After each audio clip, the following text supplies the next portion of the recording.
कुपोषण जेड द्वारा का इसको पछुआ बोलते हैं, इसको शीतोष्ण चक्रवात बोलते हैं, जेट स्ट्रीम बोलते हैं और इसको पश्चिमी विक्षोभ बोलते हैं।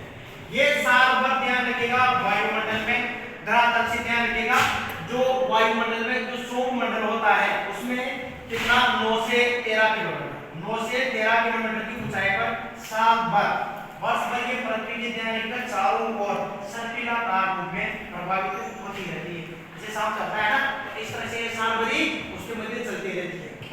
हम बात करें तो ये कितनी है, भारत में 2 प्रकार की होती है और उनमें से हम पहले प्रकार के पढ़ रहे हैं कौन सी, कुपोषण जेड द्वारा। कौन सी पढ़ रहे हैं, कुपोषण जेड द्वारा।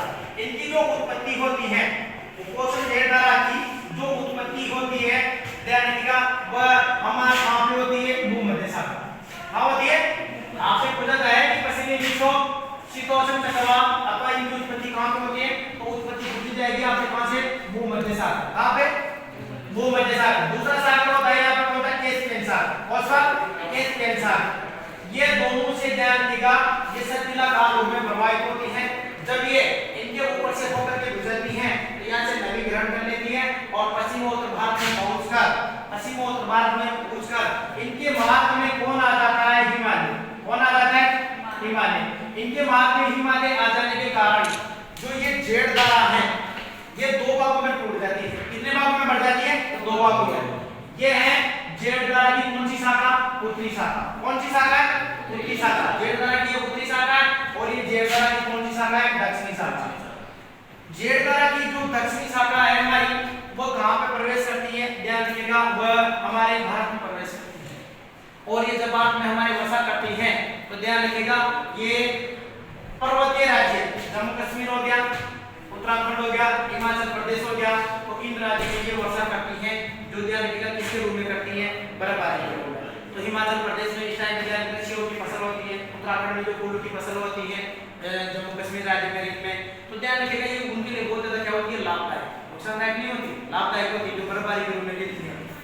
लेकिन जब यही हमारे ध्यान रखिएगा कहां पे, मैदानी राज्य में आती है, पंजाब हो गया, हरियाणा हो गया और राजस्थान हो गया, तो ये जब राजस्थान में पहुंचती है तो ये वर्षा करती है जल बूंदों के रूप में। किसके रूप में वर्षा करती है, जल बूंदों के रूप में। और हमारे राजस्थान में इस टाइम में सर्दी का मौसम होता है और उस सर्दी के मौसम में हमारे लिए यहाँ पे गेहूं की फसल, कौन सी, जो रबी की फसल होती है उनमें इंपोर्टेंट कौन सी, गेहूं चना हो गया, ये वाली फसल, उसके लिए ये लाभदायक होती है। तो ध्यान रखिएगा हम इसे ध्यान रखिएगा राजस्थान में हम स्थानीय भाषा में माउंट कहते हैं। क्या कहते हैं, माउंट कहते हैं। और यही सुनहरी बूंदें कहलाती हैं और ये रबी की फसल के लिए सोने की बूंदों के समान कार्य करती हैं, इसीलिए इसे कहा जाता है कौन सा, गोल्डन ड्रॉ। क्या कहा जाता है इसे, गोल्डन ड्रॉ पे कहा जाता है। इसका ध्यान रखिएगा मानसून से संबंध नहीं है, ये मानसून नहीं है, एक प्रकार का चक्रवात है। क्या ये, चक्रवात। ये पश्चिमी विक्षोभ है जो कि साल भर वर्ष भर ये पृथ्वी के चारों ओर चलते रहते हैं। इनका संबंध आईटीसी जेड से है, इससे है, आईटीसी जेड से है। तो इसके बारे में हम नेक्स्ट क्लास में बात करेंगे, ठीक है।